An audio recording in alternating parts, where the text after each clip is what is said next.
এরপরে প্রশ্ন হলো, যদি কোন সৎ ন্যায়পরায়ণ সহজ সরল ব্যক্তিকে শুধুমাত্র হেনস্থা কটূক্তি ও হেয় প্রতিপন্ন করার উদ্দেশ্যে সামাজিক যোগাযোগ মাধ্যমে কোন ব্যক্তি বা সম্প্রদায় ইচ্ছাকৃতভাবে বিভিন্ন উস্কানিমূলক পোস্ট দেয়, তাদের উদ্দেশ্যে কিছু বলবেন?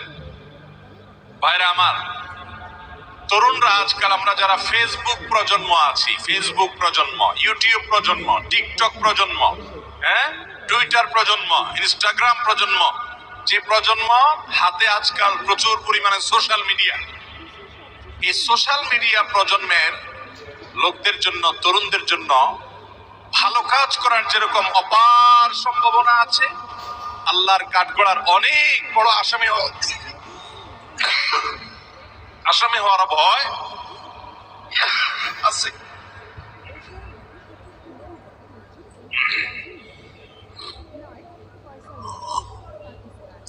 আল্লাহর কাঠগড়ার আসামি হওয়ার ভয় অনেক আছে।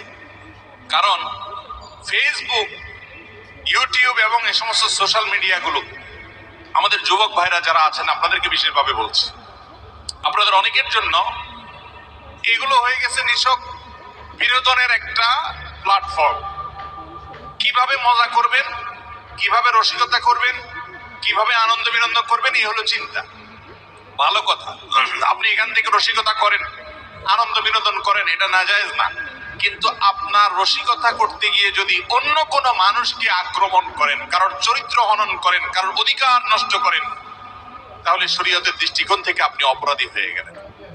আমরা অনেকেই, বিশেষ করে যারা ফেসবুক ইত্যাদি দিয়ে সোশ্যাল মিডিয়াতে অনেক বেশি সক্রিয়, এই লোকগুলোকে দেখা যায় তারা এই ব্যাপারে তাদের কোনো বাজ বিচার নাই, এই ব্যাপারে তাদের কোনো সেন্স নাই, হুঁশ নাই, মাথা কাজ করে না, তারা টেরই পায় না যে তাদের নিজের অজান্তে তারা কবিরা গুনাহ করে ফেলছে।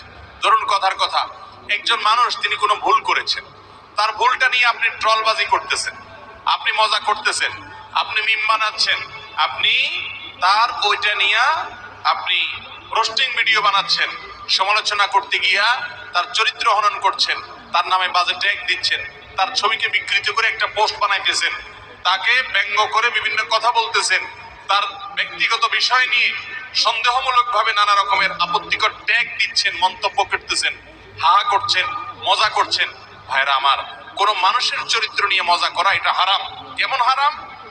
কোন মানুষকে, নিরপরাধ মানুষকে হত্যা করা যেরকম হারাম, কাউকে নিয়ে এরকম হাসি ঠাট্টা মজা করা, অপমান করা, তুচ্ছ তাচ্ছিল্য করা, অসম্মান করা, তার মর্যাদা হানি করা, এরকম হারাম এবং গুনাহের কথা। এটা আমার কথা না, নবী করিম সাল্লাল্লাহু আলাইহি সাল্লাম বিদায় হজের ভাষণে বলেছেন, আজকের দিনটা যেরকম সম্মানিত, আজকের এই জায়গাটা যেরকম সম্মানিত, এই মাসটা যেরকম সম্মানিত, আরাফার ময়দানে দাঁড়িয়ে তিনি বলেছিলেন, ঠিক একই রকম তোমাদের প্রত্যেকের রক্ত এরকম সম্মানিত, একজন আরেকজনের রক্ত ছড়াতে পারবে না। তোমাদের প্রত্যেকের মর্যাদা, ইজ্জত, সম্মান এরকম সম্মানিত, কারোর ইজ্জত নষ্ট করা যাবে না। অতএব কোন মুসলমানের ইজ্জত যদি আপনি নষ্ট করেন ফেসবুকে, একজনকে নিয়ে ট্রল করতেছেন, সব বন্ধু মিলে, সব দোস্ত মিলে, হয়তো বেচারা ভুল করেছে, ভুল করলে তার গঠনমূলক সমালোচনা অবশ্যই করতে পারেন। বিশেষ করে বয়সে যারা তরুণ, তাদের কাছে মনে হয় এইরকম পাগলামি ছাগলামি করা, এরকম উল্টাপাল্টা করা, এটা বোধহয় আমাদের রাইট। ভাইরা আমার, মানবিক মূল্যবোধ আজকাল হারিয়ে গেছে। একজন 12, 14, 16 বছরের কিশোর কিংবা 17, 18 বছরের তরুণ, তার কাছে বয়সে তার বাপের সমান অথবা তার চাইতে হয়তো বড়, এরকম মানুষকে নিয়েও অনেক বাজে মন্তব্য আমরা করছি। সবচেয়ে লজ্জা লাগে যখন ইসলামের নাম দিয়া, ইসলামের লেবাস পরে ফেসবুক ইত্যাদিতে দেখা যায় কথার কথা কোনো নায়িকা, তিনি হারামে লিপ্ত, অশ্লীলতায় ডুবে আছেন, সমাজের অনেকের নষ্টের কারণ হয়ে আছেন, তাই বলে তাকে নিয়ে আপনি বাজে মন্তব্য করলেন, তার মনে আঘাত দিয়ে অযথা তাকে খোঁচাখুচি করলেন এবং গালিগালাজ করলেন।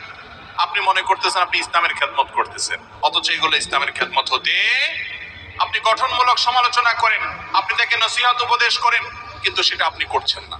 তরুণরা এবং আমাদের বয়সে যারা কিশোররা আছে, এদেরকে আমরা উস্কে দিচ্ছি। কিরকম উস্কে দিচ্ছি? তাদেরকে আমরা ভোগবাদী করে তুলছি। আপনি দেখবেন মা বাপ ছেলে মেয়ে যদি কোনো কিছু চায়, চাইতে দেরি আনতে দেরি না, ঠিক না ভাই? ঠিক, চাইতে দেরি আনতে দেরি না। প্রবাসে যদি বাবা থাকে, বিদেশে যদি থাকে, তো কোনো কথাই নাই। বাবা কি লাগবে শুধু বলো, মোবাইল একটা চাইলে 3টা দিতে রাজি। আর দেশে থাকলেও একই কথা। ছেলে মেয়েকে বাবা মারা এখন দিতে দিতে দরকারের চাইতে আরো বেশি দিচ্ছে, যার কারণে তাদের মধ্যে ত্যাগ তিতিক্ষা করা, স্যাক্রিফাইস করা, মানবিক মূল্যবোধ থাকার যে একটা ব্যাপার আছে, সেটা আজ তরুণদের মধ্যে নাই, হারিয়ে গেছে। ভাইরা আমার, এটা খুবই খারাপ জিনিস। এর সবচেয়ে বড় সাফার হবে ওই তরুণ, ওই কিশোরের মা বাপ নিজেরা। কারণ সে তো ত্যাগ শিখে নাই তার বাপ মার কাছ থেকে, সে তো ভোগ শিখছে। শুধু বাপ মা তারে ভোগ করা শিখাইছে, স্যাক্রিফাইস শিখায় নাই। এই জন্য বাপ মার জন্য ত্যাগ করাও সে জানবে না।